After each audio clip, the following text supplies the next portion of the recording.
সকালে ঘুম থেকে উঠে চলে আসলাম জমিতে। আর এখানে আসার মূল উদ্দেশ্য ছিল যে ক্ষীরা তোলার জন্য জমি থেকে, বা আমাদের চাষের যে জমিটা আছে সেই জমিগুলো মোটামুটি এখন ক্ষীরা মৌসুম শেষ। এই যে দেখুন সকালে উঠে এখানে প্রায় আপনার এক বালতি ক্ষীরা তোলা হয়েছে। এখানে যে গাছগুলো দেখায় মানে এখন প্রায় শেষ পর্যায়ে মুমূর্ষ অবস্থায় আছে গাছগুলো, প্রায় মৃত প্রায়।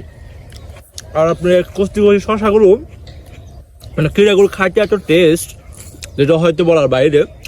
আমি একেবারে গাছ থেকে পেরে মানে তুলে হাত নিয়ে ছিঁড়ে খাচ্ছি ক্ষীরাগুলো।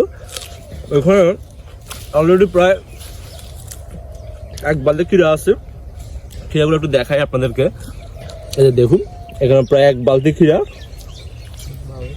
এগুলো হচ্ছে আপনার মানে মৌসুমের শেষ পর্যায়ে যে ক্ষীরাগুলো, সেই ক্ষীরাগুলো মূলত আমরা গাছ থেকে নিচ্ছি। এখন আমরা সকাল সকাল ঘুম থেকে করে চলে আসছি। এখনো যদি দেখাই পুরো অনেকগুলো, প্রত্যেকটা গাছের মধ্যে অনেকগুলো ক্ষীরা দেখা যাচ্ছে। আর আমার সাথে আছে আমার সেই বাতিজা, যাকে আমি পাঙ্গাস মাছের ভর্তা খাওয়াইছি।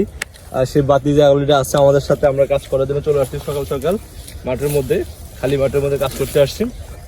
সত্যি যখন বাড়িতে আসি একবারের জন্য হলেও নিজের জমিগুলো দেখার জন্য আসা হয়। খুব ভালো লাগতেছে যে চারদিকে যদি দেখাই, একটু দেখাও চারিদিকে যে পুরোটাই শুধুমাত্র সবজি আর সবজি দেখা যাচ্ছে, সবজির বাগান। বাতিজা তোমার যদি কিছু বলার থাকে বলতে পারো। না আমি কি বলবো, ওই যে আমার বাতিজা শুধু খাইতেছে, আমি খাইতেছি, প্রচুর খাইতেছে। সেই স্বাদ, সেই স্বাদ, স্বাদ অসাধারণ স্বাদ, সেই স্বাদ। কষি কষি অন্যরকম টেস্ট আসতেছে, খুব ভালো, খুব ভালো হচ্ছে। আপনারাও টেস্ট করবেন, আপনারা একটু টেস্ট করে